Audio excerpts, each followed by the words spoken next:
hey, one last thing I want to summarize. What I was saying, I was just inspired by something I was listening to.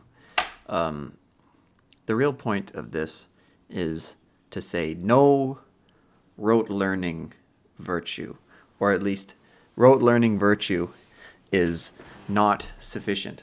And there's a few reasons for that.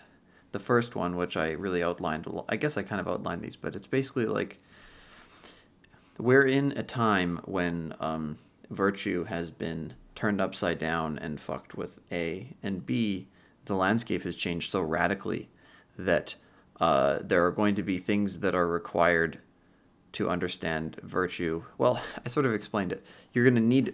It needs to be recast. It's not enough that it to be remembered, but also recast. But furthermore, you're your own sort of fella, and there are going to be particularities to your situation. These are the same reasons why we don't rote learn things in real life. And finally, rote learning is unnatural. It is a thing that it is part of the very long tradition of attempting to turn human beings into machines. And of course, now that we have actual thinking machines, we should be a little bit less inclined to turn ourselves into thinking machines when we are actually thinking living animals with creative spontaneity and inbuilt inventiveness. And just like if you try and fucking sit down and memorize your timetables over and over again, it's boring, deadening, and it kills your spirit, your most essential thing that you own.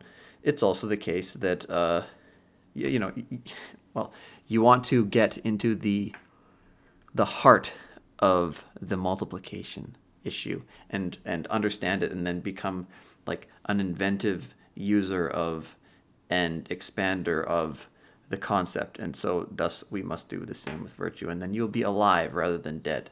The thinking machines are dead things, and you don't want to be that. So take the tips from the people, but don't be a thinking machine. Anyway, thanks very much, people. Send me some messages on the fucking Twitter or something, guys. Come on, I don't know. And let me know what you think in the comments. This is what it's all about, for me anyway, whatever. I hope you enjoyed the video. Peace. Hello, everybody. Today I'd like to discuss virtue. Or, I'm not here so much to define it, despite maybe the little title, but more so to give inspiration to everybody and energy in our collective cultivation of virtue. Now, I'm going to take the idea that, we spend time and energy trying to cultivate virtue as a sort of default for the viewer, especially in this time when there's this new attention on masculinity in particular, this attempt to revive a focus on virtue and so on, because of course we live in a very upside down and goofy culture where virtue is not really made the focus anymore in the way that it used to be. So people are getting kind of interested in it again, and that's great. And there's a lot of characters that are interesting. Maybe it's a little cringe to be too into them, but I don't know. I don't care. Listen, I don't care. If I'm cringe, you can fucking suck my cock. But there's a lot of guys like Peterson and the Jocko Willink extreme ownership crowd, and there's a very severe kind of stoic masculine image of virtue that is presented by these people. And look, if you're a messy room looking ass, you need to clean that thing. At least you do need to clean it from time to time, or at least almost everybody like that does. But these kinds of hard-nosed discussions of virtue, where it's about telling the truth, it's about being on time and dependable, it's about clean the room and all that stuff is great. But I just want to say something. So there is this thing in Taoism. There's an ancient Chinese word that often also gets translated to virtue, and they sort of explain virtue in a bit of a different way in Taoism. And it's described as something that is just sort of almost a spontaneous part of the essence of human beings, that we have a spontaneous virtue that we can introduce to the world if we sort of get out of our way. And I want to offer a fun little interpretation of that, So here's the thing. I believe that people should be asking themselves this question always, which is, what is virtue? And you should, just as much as you spend energy trying to cultivate virtue as a sort of life practice and so on, and through these maybe rules that you set for yourself, maybe attempts to organize things and timetables, just as much as you try to do that, you should be making a regular meditation from yourself on what virtue is. And there's a few reasons for that.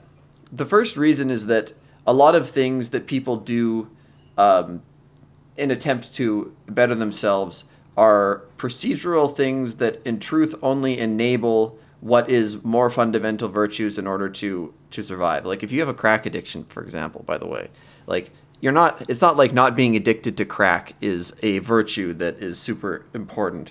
It's that, you've got some shit to do. You've got some gifts to give the world, and it's hard to do that when you're fucked up on crack and stealing money from people because of your addiction or whatever. You gotta keep yourself alive just for the sake of this. And so I'll say a few things. The first thing is that in order to do this, maybe there are a few little hints and tips. Oftentimes you can find in yourself images of virtue when you imagine people that you admire and see, what is it exactly that I admire? Like, I really like Norm Macdonald, but he's a messy guy and he's got all kinds of problems, but he's very funny and spontaneous and charming, and he has a lot of positive, energy and regard for the people around him. And there's something even magically undefinable about his style of comedy that like kind of reveals the mystery of things. It's like there's a lot of people who could give us, their goofy ass discussion about what stand-up comedy is, but then when you watch Norm Macdonald, then it's like, well, I don't really know if that's exactly what he's doing, but it's way funnier than what these other guys are doing. And so he reveals also a bit of the magic of spontaneous virtue in the way that I've been describing it. Okay, so you can find imaginations of what virtue is through this kind of thing. But I also think that there is, as human beings, we have this in us, and we know we have some knowledge of it. Maybe it's that we picked up, but maybe it's also something that's fundamental that we're born with.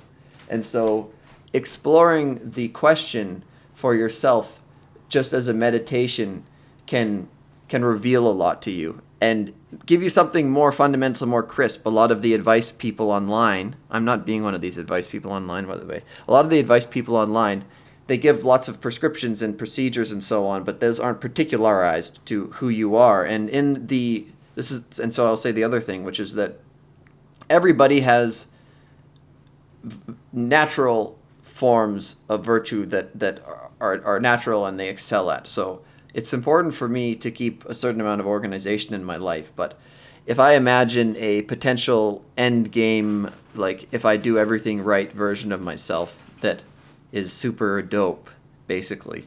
The idea is that I'm not going to be particularly known. I wouldn't be particularly known amongst people who know me as, wow, he's like so virtuous because he's always on time or some shit. Or like, he's always dependable. If he says he'll do something, he'll do it. It's like, yeah, I'd like to be able to say that about myself. But that's not going to be the thing that would stand me out because I'm a different sort of person.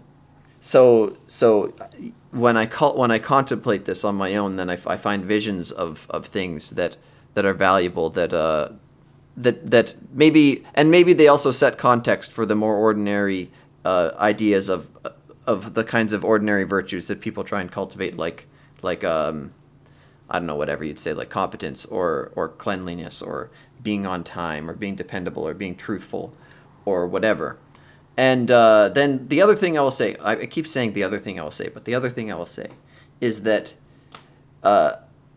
oftentimes people, what their virtues are hard to see for them, and it is for the same reason that I've been saying, which is this natural like if you really love people, and I love people, then you understand there's a natural beauty to a human being, and of course the art is to cultivate that, not to enforce that. It's not like the human being is a block that needs to be carved, a block of marble that needs to be carved in something virtuous. The human being is like a garden with natural potential and growth that needs to be cultivated artfully.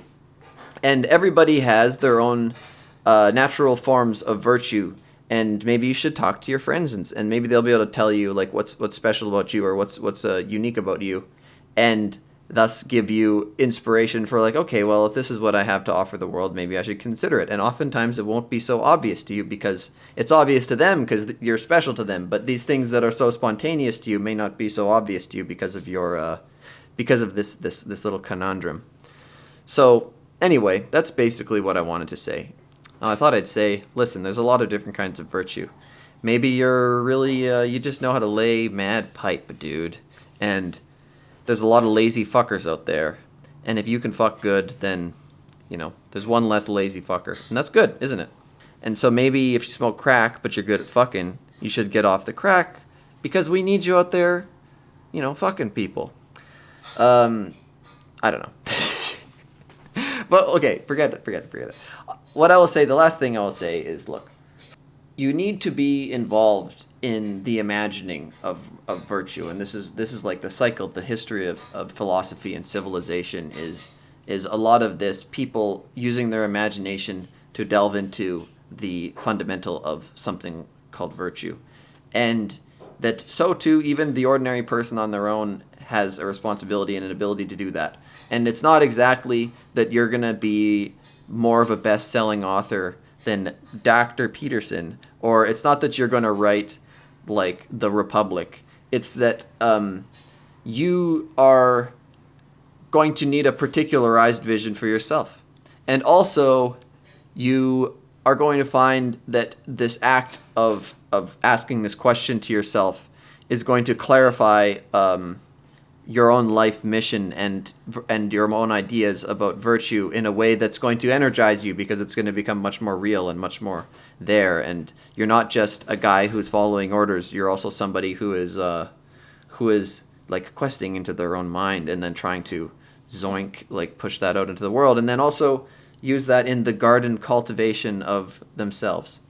So that's what I have to say about that, and I hope that you enjoyed the video. So let me know what you think in the comments, or you can message me online if you can find my little Twitter account. And thanks, everybody. Bye-bye.